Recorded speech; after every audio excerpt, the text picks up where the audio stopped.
Ahmadpur लगोट Eden मितलो जे रहवासियुनि police तरफ़ां घरनि ते चढ़ाई ख़िलाफ़ एहतजाज कयो आहे। तफ़सील ॿुधाए रहियो आहे अब्दुल रज़ाक कलहोड़ो।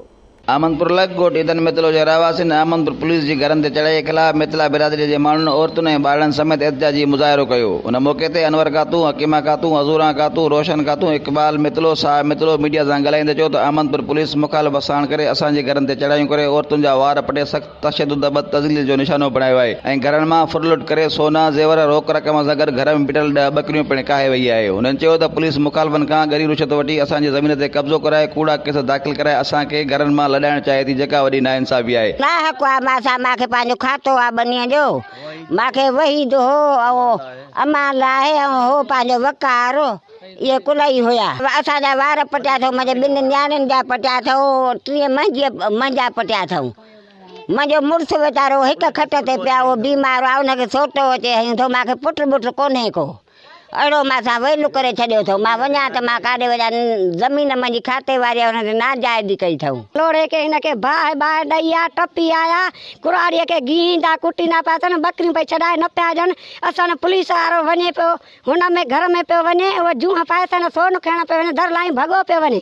मां चयोमांसि हेॾे काॾे थो वञे, इहे चोर थी, अमानूअ जो पुटु रमज़ान जो पुटु, इहे 2 आया हुआ, इहे चोरी करे विया आहिनि, सोन बोन खणी विया आहिनि। मुंहिंजे पीउ खे गाॾीअ में विया आहिनि त पोइ बेहोश थी किरियो, दिलि जी बीमारी थिए त पोइ हुनखे छॾियऊं।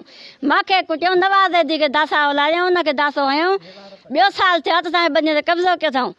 जे असां दाया था ॾियूं त पुलिस हुनखे वठे नथी ऐं पंहिंजे खाते जूं कापियूं असांजे शीशन कोर्ट में बि जमो थियल आहिनि, एसीपी जे ऑफिस में बि जमो थियल आहिनि, खजी कपे असांजी टूरी करे आहिनि, 2 महीना थिया आहिनि। असांजी हीअ भाॼाई आहे, हुनजा वार अॼु पटिया अथऊं, वार पटे हुनजा सोटियूं धक लोड़े खे बाहि ॾेई दर टपी आया आहिनि, दर पटे कुल्फ भञी, तंहिंखां पोइ ॿकरियूं काहे त हुनखे धक हणी तावीज़ पटे अथसि ऐं हिन जा वार पटिया आहिनि। हुनजी ॿांह में वई आहे गाह ते, उतां गाह त रोज़ गिरी पिया वञनि, उतां जॾहिं हिन कुराड़ीअ दाहूं कयूं हले, जेके गाह पिया कनि उहे माण्हू आया अची छॾायो अथऊं। तंहिंखां पोइ हिन पाण झीर ॾेई ऐं वञी केस दाख़िल कया। कुराड़ी थाणे ते वई आहे त पुलिस न आई आहे, कुराड़ी खे मोटाए छॾियऊं, हुननि फरियाद ॾिनी आई आहे, वरी मोटी वञी वरी अॼु अचे लोड़े खे बाहि ॾेई, तंहिंखां टपी 10 ॿकरियूं बि काहे वई। बढ़िया हथ में दातो आहियूं, हे संद भॼी पियो आहे तयो न जे हिन जो आङूठे जो, वरी साईं तंहिंमें फेर कढाइणो, वरी धमकी ॾियणो, वरी हिते दासा खणी घुमणो,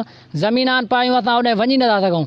हुन सां सॼो पाए ॻोठ ॿधल आहे ऐं शरारती हिते वधाइनि था कम खे, इन कोन थो कोई हुनखे चए त हुनजी ज़मीन आहे त हुनजा फसुलनि परावा उहे अधमो लुणो कटिणो, गारियूं पढ़णो, हर शइ ताईं ॻाल्हि मुहाड़ करणो, वरी थाणे तां पुलिस करणु, हिननि जी पुलिस ई नथी चए वठे। एहतजाज कंदड़नि DIG सकर SSP खैरपुर खां मुतालबो कयो त पुलिस ऐं बासरनि जो ज़ुल्मनि जो नोटिस वठी असां सां इंसाफ़ कयो वञे। कैमरामैन शकील कलोड़ो सां गॾु अब्दुल रज़ाक कलोड़ो, आवाज़ TV न्यूज़, अहमदपुर।